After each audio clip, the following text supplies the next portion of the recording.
nesse último bloco nós vamos falar sobre juventudes, as novas tecnologias e processos educativos.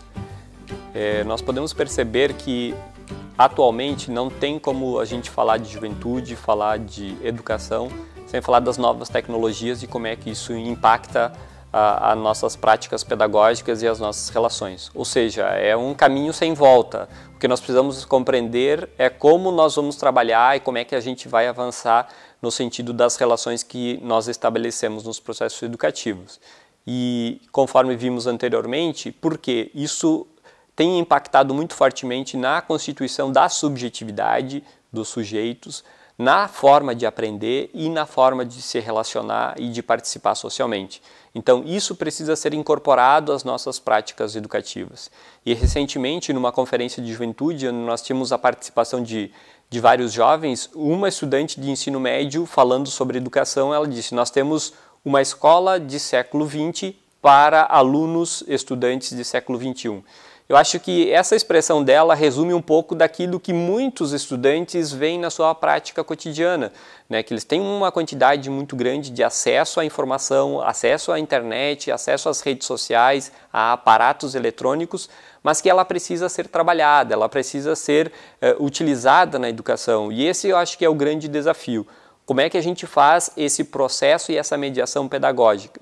E aqui vem um desafio importante, que é os professores, os educadores, quem trabalha nessa área da educação, precisam fazer como que um mergulho nesse mundo digital, através das suas diferentes facetas, através das suas diferentes realidades.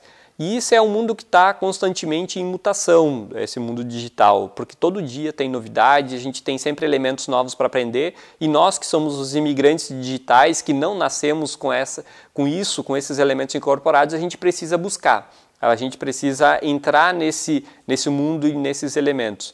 E aí, muitas vezes, muitas das respostas que nós não temos sobre isso, nós podemos buscar com os próprios jovens. Eles podem nos ajudar a isso. E aí eu acho que uma referência de uma antropóloga chamada Margaret Mead pode nos ajudar a perceber como é que nós, enquanto adultos, enquanto instituições, nos relacionamos e nos posicionamos com relação às juventudes e com relação às gerações. Nós temos uma contribuição muito importante da antropóloga Margaret Mead para pensar a relação entre as culturas e as gerações e como é que elas se relacionam nesse sentido. E aí ela nos diz que as sociedades primitivas e até metade do século XX, sobretudo, as principais relações culturais se davam através das culturas pós-figurativas, ou seja, quem determinava, quem orientava e quem instruía a juventude era sobretudo o mundo adulto, os mais velhos, e a partir de uma perspectiva mais vertical, onde os que eram adultos sabiam e, consequentemente, educavam os jovens e as crianças. O tempo era mais cíclico e as mudanças também eram mais lentas.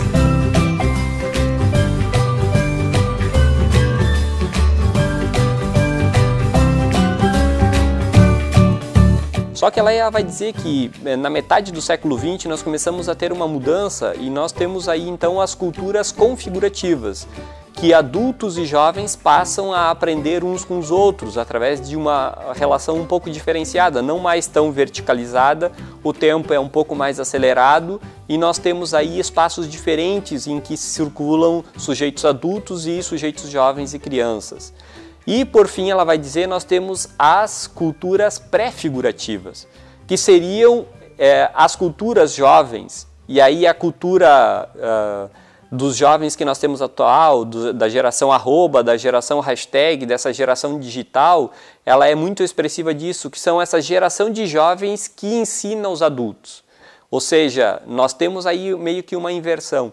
E com isso nos mostra que nós podemos aprender com os jovens, sobretudo no mundo digital. Há muitos elementos que a gente não sabe, a gente pode aprender com eles. E recentemente, uma filósofa da educação chamada Viviane Mosé, ela falando sobre o que poderia ser mudado na educação, ela disse uma coisa muito simples e que não demandaria muitos aparatos eletrônicos e nem recursos financeiros. Ela diz que as escolas, as aulas, elas deveriam ser preparadas, pelo menos em 50%, pelos próprios estudantes, pelos próprios jovens. O que ela nos mostra com isso? Que nós precisamos dar mais espaço para esses sujeitos. a concepção de educação com a qual a gente trabalha, ela precisa levar isso em conta. Porque hoje, através das teorias da educação, a gente sabe que o sujeito ele não aprende através de uma suposta transmissão de conhecimento. Ele aprende através da elaboração da informação que ele recebe. Então ele produz o conhecimento, ele não assimila um conhecimento que é repassado de uma forma vertical. Isso a ciência já nos ensinou isso.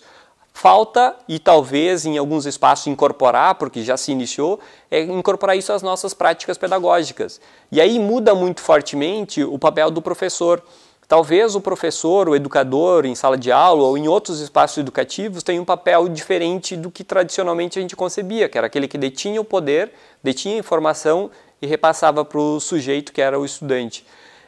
Talvez atualmente o professor ele tenha um tríplice papel.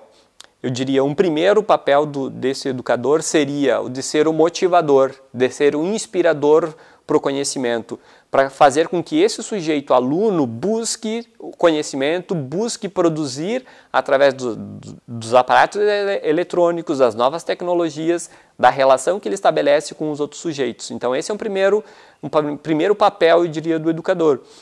Um segundo papel seria esse que faz o acompanhamento do processo, ou seja, o sujeito, à medida que ele vai tendo uma série de informações, ele precisa também de alguém que ajude ele a filtrar essas informações, a interpretar essas informações e a ter um espírito crítico com elas, ou seja, porque ele tem muito acesso à informação na internet, nas redes sociais em que ele circula, e aí esse espírito crítico o educador pode ajudar ele a fortalecer e a produzir.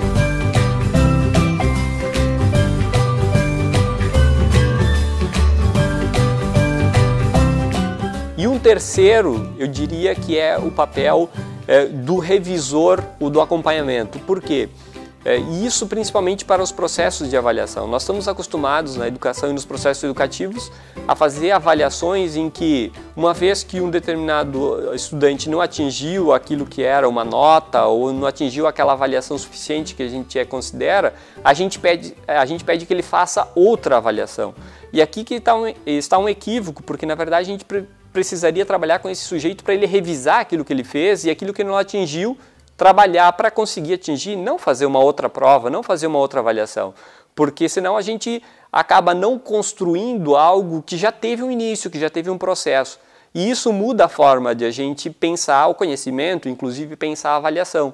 Então acho que esse é um desafio muito grande, a gente pensar como é que se dá esse processo educativo com o sujeito, com o estudante, como é que a gente avalia esse processo e como é que é o papel do educador junto a ele.